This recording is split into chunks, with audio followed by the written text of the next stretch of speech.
Hi, my name is Bryndís. Welcome to my channel. Today we are talking about The Haunting of Hill House by Shirley Jackson. So, The Haunting of Hill House is a gothic horror novel. It was published in 1959 and was written by Shirley Jackson. So Shirley Jackson, she was an American.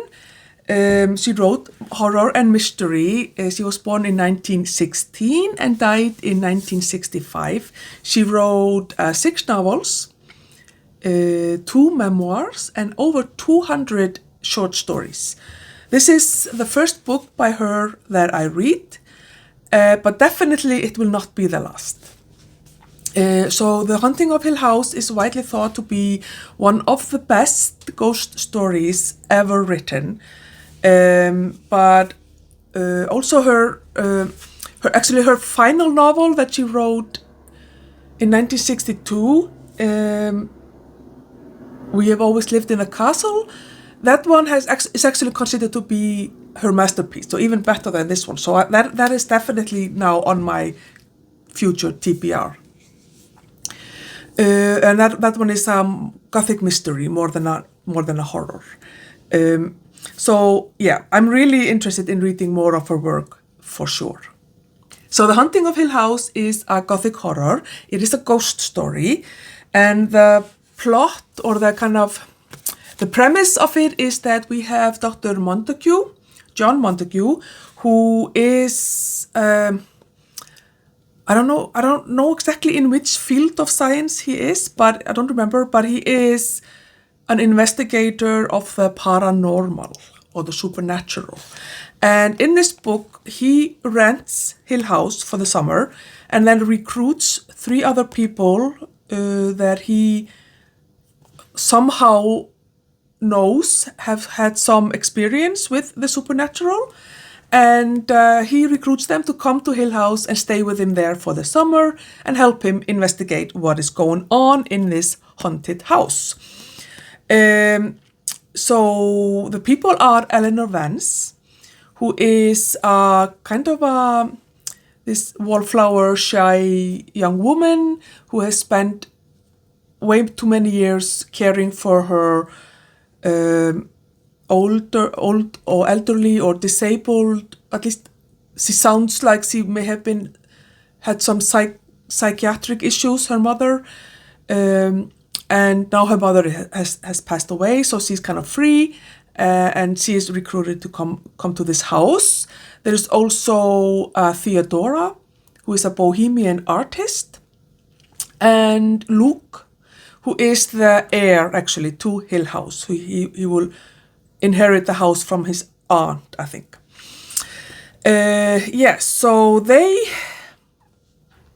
come to Hill House with Dr. Montague in the hope of finding scientific evidence for the supernatural. And there are also Mr. and Mrs. Dudley, who are kind of the caretakers of the house. And very interesting and quite spooky characters, actually. Basically, immediately after they arrive in the house, strange things start to happen. And there is definitely something supernatural going on in that house. Eleanor seems to be the one of the 4 who is most affected. So from now on, I cannot really talk about this without giving spoilers. So if you don't want to know anything about this, what this is about, then I would stop watching now. Read the book and then come back and continue the video. But yeah, so Eleanor seems to be the most affected, and she seems to be very, to be honest with you, it almost is as if she is slowly going insane, or at least losing touch with reality, like what is real and what is her imagination, what is the house. And it's so interesting to follow her inner dialogue throughout the book. It's written mostly, I think, or a lot at least, somewhat in her perspective. Not entirely, but there is definitely parts from her perspective, and you can hear her inner dialogue, and you can just kind of notice how she's slowly getting unhinged. Basically, it's really interesting. So overall, I did not necessarily find this book too spooky, but there were definitely some spooky parts. And I actually recorded like a vlog type, few vlog type clips as I was reading. So let's watch that now. So this book is starting off really well. I like the descriptions of the characters. I'm just like a couple of chapters in. And Eleanor has just arrived at the house and sees the description of the house, and it's like the house was vile. She shivered and thought, the words coming fiercely into her mind. Hill House is vile. It is diseased. Get away from here at once. Very ominous. Oh my God, people. The doors will not stay open. They will not stay open. Okay. I passed the first test, so I finished. So I'm on page 148, and they've had the first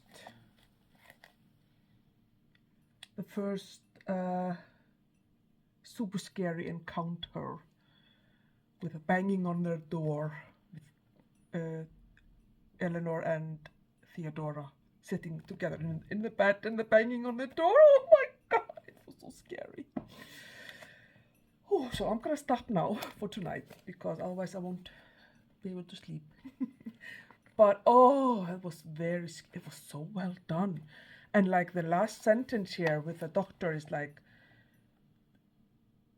doesn't it begin to seem that the intention is somehow to separate us? Because they couldn't hear the banging, just the girls, or just the women, not the men. And they were like almost being kept outside. Oh my God, it's so scary.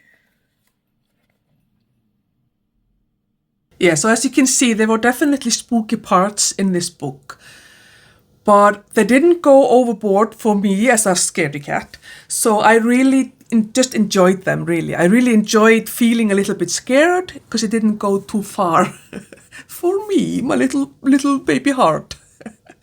I think that Shirley Jackson, so first of all, I love her writing, like her writing style and her dialogues and everything, descriptions, characters, everything. I absolutely loved it. And I really like how she is hinting at things, vaguely describing things. She's not like in your face telling you about the hunting or what is going on. It's very like vague. I'm sorry, I can't say V properly in English, but it's very vague. Like it's very like ooh, and that's the scariest way of. For me, that's the scariest thing. I don't need in your face type of horror, because that's not scary. What is that? Is there something type of horror is the really scary one for me. So her writing style and the way she is writing these ghosts or this supernatural thing that is happening is just so good, and it captivated me from the beginning. And again, what I really enjoyed the most about this book is definitely Eleanor. I really enjoyed her as a character, and I enjoyed how we kind of got snippets from her life and how there's this, at least, I don't know if it's said straight out, but there's definitely some hints that her mother was not quite all there, or that she was somewhat unhinged herself. And so maybe that's kind of... So the hint is that Eleanor is as well, that she's like her mother, basically. And yeah, so that's kind of how I get the feeling that Eleanor is going crazy, basically. That she's having some sort of a psychotic break. She doesn't understand what is happening, and she's kind of confusing her imaginations or her mental illness, basically, with reality. But then again, maybe there are ghosts in the house. Maybe it's the house that's causing her to go what looks like to go insane. And you definitely get a feeling that Eleanor is not necessarily a reliable narrator. Yeah, it's... So what she's saying is happening is not necessarily what is happening, or not necessarily how the others are acting towards her. It's her craziness or like unhingedness coming forth there. She definitely does seem to have a much easier way of communicating with the house, if that is, or interacting with the house, if that is something that you can actually do. And the others really do get scared for her safety and try to send her away. And I think that last, oh my God, that second to last chapter where she is leaving, I'm sorry, I have to read it for you. I hope you don't mind, even though I have this accent, but it is just... Okay.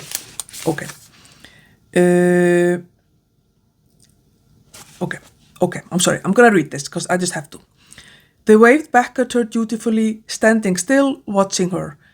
They will watch me down the drive as far as they can see, she thought. It's only civil for them to look at me until I'm out of sight. So now I'm going. Journeys end in lovers' meeting. But I won't go, she thought, and laughed aloud to herself. Hill House is not as easy as they are. Just by telling me to go away, they can't make me leave. Not if Hill House means me to stay. Go away, Eleanor, she chanted aloud. Go away! Eleanor, we don't want you anymore. Not in our Hill House. Go away, Eleanor. You can't stay here. But I can, she sang. But I can. They can't. They don't make the rules around here. They can't turn me out or shut me out or laugh at me or hide from me. I won't go, and Hill House belongs to me. With what she perceived as quick cleverness, she pressed her foot down hard on the accelerator. They can't run fast enough to catch me this time, she thought. But by now, they must be beginning to realize, I wonder who notices first. Luke? Almost certainly. I can hear them calling now, she thought, and the little footsteps running through Hill House, and the soft sound of the hills pressing closer. I'm really doing it, she thought, turning the wheel to send the car directly at the great tree at the curve of the driveway. I'm really doing it. I'm doing this all by myself now. At last, this is me. I'm really, really, really doing it myself. In the unending, crashing second before the car hurled into the tree, she thought clearly, why am I doing this? Why am I doing this? Why don't they stop me? Oh, it's so good. I'm sorry about my voice. It went very weird there. Anyway, but also the last line of the book. Within, its walls continued upright, bricks met neatly, floors were firm, and doors were sensibly shut. Silence lay steadily against the wood and stone of Hill House, and whatever walked there, walked alone. Oh, it's so creepy! Oh my God, it's so creepy! Oh, but yeah, that was... I really enjoyed this book, and I can wholeheartedly recommend it. Give it 5 stars, and I agree that it must be, like it says somewhere that it is one of the best ghost stories ever written, and that is 100% true. It is so good. So that's that. Have you read this book? What did you think? Let me know in the comments. I would love to hear your thoughts and have a chat. But that's that. Thank you for watching, and I will see you in my next video. Bye!